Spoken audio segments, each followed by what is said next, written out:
En esta tercera parte de las técnicas de traducción, vamos a continuar con lo que dejamos pendiente en la segunda parte.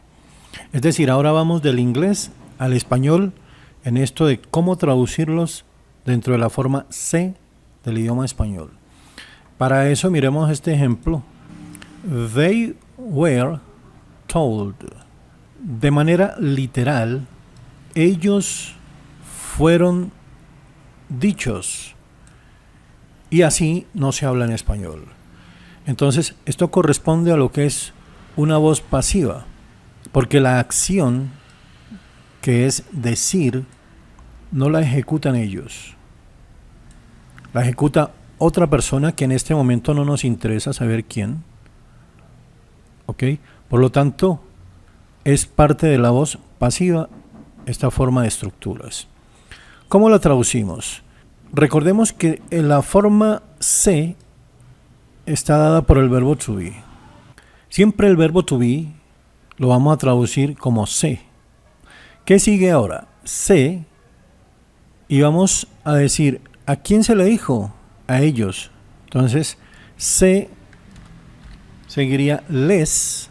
Lo más importante, el verbo decir, que está aquí en participio told, y para eso permítanme entonces, en esta tabla,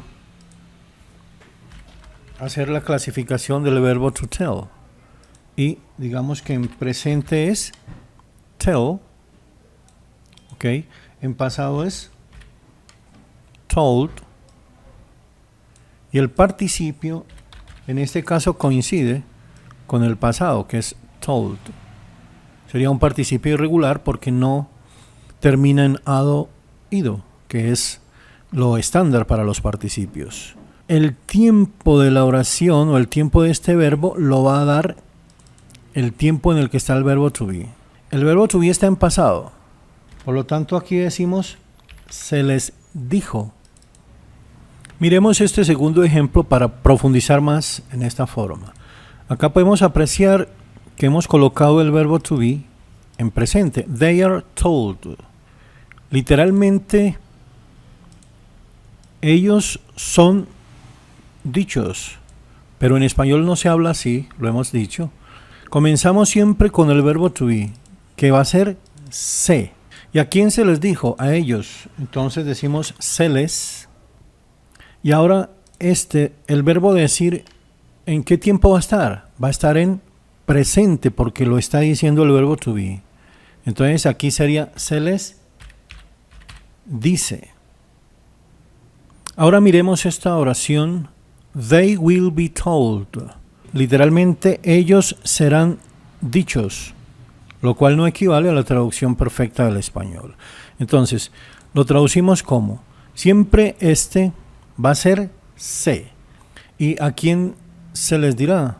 Se les, y el verbo decir va a estar en futuro, porque el se o el verbo to be está en futuro. Repetimos, el verbo decir toma el tiempo que tenga el verbo to be, que en la traducción será se. En este caso se les dijo, va a estar en pasado porque su verbo to be está en pasado. They are told, decimos se, que es este acá, se les dice, ¿ok? Porque el verbo to be está en presente. They will be told, entonces nuevamente se les, y va a estar en futuro, porque el verbo to be está en futuro, se les dirá.